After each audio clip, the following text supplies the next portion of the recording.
in the 3 holes that we just played, you know, we saw some really good shots. We saw some loose shots. In your own personal opinion, what would you say are the deficiencies, or what are the issues that you're experiencing from the visualization, the exactness of your visualization, and then how are you able to or not able to actually control what you're seeing in your mind? What's happening there? I think what do you think? When I actually think about it and just visualize everything, I can control it really well in my mind. I think on my bad 5-iron shot on the 11th hole, I just honestly I forgot to visualize the shot shape and visualize my starting line. Like on the tee shot, I smoked it and I had my really specific target line and finishing line. And on the 5-iron, I think I forgot about that, and I forgot to factor in how it was blowing my feet. That's just preparation beforehand. If I'd actually just done it, I probably would have hit a better shot. Okay, so how much do you actually practice routine when you're practicing? How much is that an element? It depends if I'm like working on something or like just doing block or random practice. When I do random practice, I do my pre-shot routine every time. If I'm doing block practice, I just work on my So mass practice. Yeah. You're trying essentially to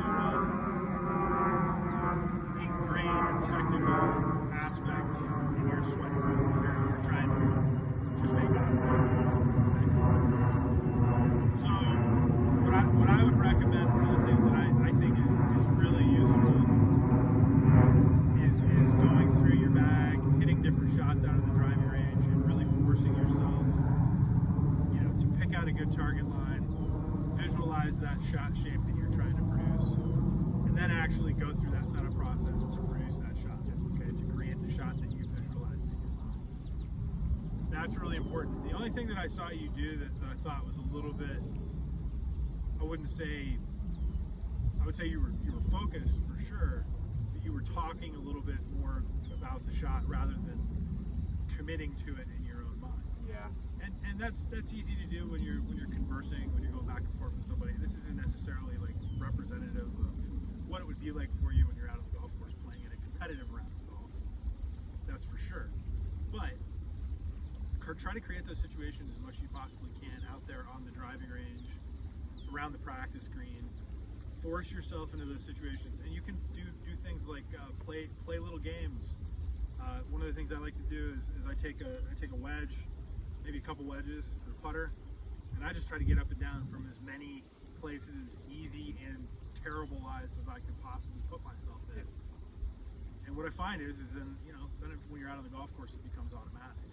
And that's what we're trying to do. We want to make it so that we don't really have to think about it so much. It just becomes part of what we do every single shot. And generally speaking, when you make a mental mistake, you lose a shot here or there, that's what's happening. So let's really focus on routine, come up with some little games that you're going to play with yourself out there. Even if it's just, I'm going to try to hit you remember the tic-tac-toe drill that we've done through PGA school and through a lot of the workshops that we do at the PGA of America. I went to Port St. Lucie. I guess you probably go to Frisco. But where do you even go to? Well, I don't know. They have like our seminars on campus stuff.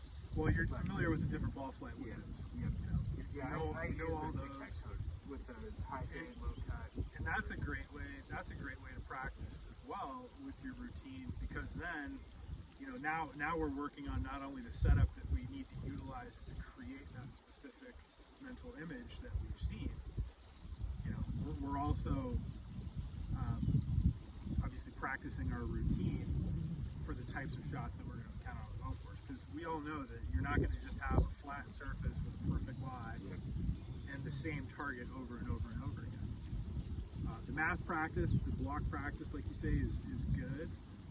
We have to be able to break it up a little bit so that we can go back and forth and take a little bit of time between shots as well. Don't just get out there and just hit ball after ball after ball. Force yourself to put yourself in a game scenario, just like you would on the golf course. It's gonna make your routine a little bit more automatic.